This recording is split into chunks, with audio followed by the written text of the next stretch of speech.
Aloha. Thank you for watching and listening in advance. This is a short story on how the environment can affect the economy and how the environment, ergo the economy, can be positively influenced by correct action.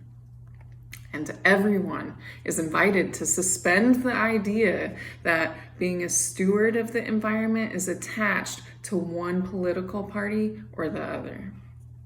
My name is Martha. I'm a biologist, and I have been working in Sarasota Bay and local county parks to educate people about this incredible nursery habitat, which is made possible by the seagrass beds and the mangrove forests, which shelter young animals of all kinds. These habitats are important to us for many reasons. Supporting biodiversity all over the world, including about 90% of sport fishing species, and providing a buffer zone to coastal cities, which is the main point right now in this video. Mangrove trees are adapted to hurricanes. They grow short, live in community where their roots and branches entangle, and are incredibly dense, heavy trees that absorb the shock of wind and water when a hurricane hits the coast where they grow. Mangroves are protected for these reasons, and we need more along the coast so that we can be resilient to the increased frequency and intensity of hurricanes at large. I can personally attest to what an environmental emergency can do to a local economy, because where I worked on Lido Key in Sarasota was completely submerged by storm surge, resulting in the flooding and loss of businesses on the island. The park I work at was closed for about 5 weeks while cleanup on the key was prioritized. Some research suggests that on average, visitors to Florida contribute $333 million per day to this state's economy, and that tourism-supported employment has grown to 2 million jobs, with direct employment making up 66% of the total at 1.3 million jobs based in tourism. Do tourists come here when there are hurricanes and consequential cleanup? How much business is lost to environmental emergencies like hurricanes and red tide?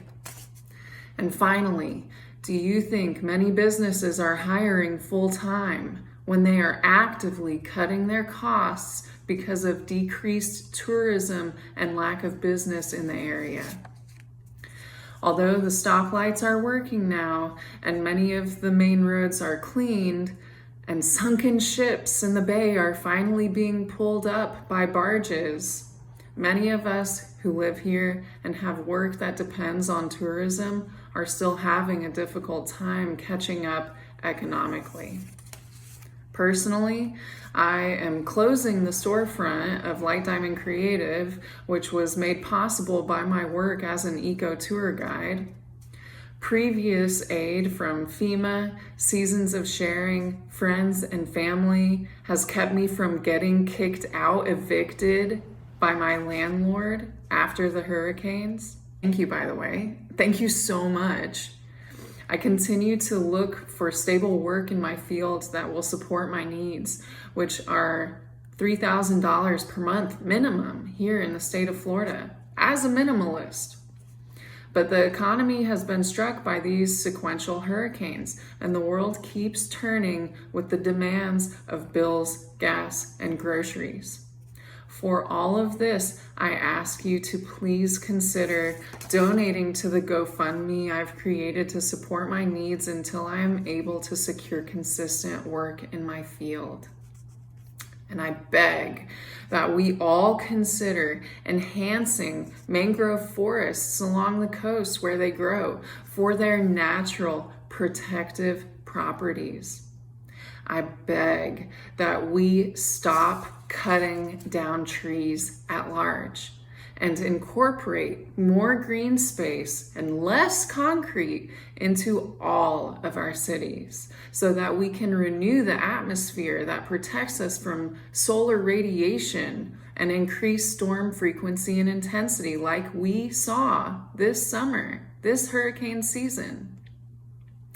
Not only would enhanced green space, enlarged green space, protected green space, incorporated green space, not only would this assist us in our resilience to hurricanes, it would also naturally clean the water before it gets into the bay, further preventing instances like red tide, which has damaged our economy in this state year after year since 2014. This is the call to action, a change in behavior, a change in a way of being that will protect all of us. And the key is green space, more of it everywhere, on land and on water. And in the meantime, if you would please consider donating to the GoFundMe because of how I have personally been affected by these hurricanes, ironically, as an educator about these topics. And if you are not able, then if you could please forward the GoFundMe link to someone who it would align with and someone who is capable of supporting this cause directly. Thank you.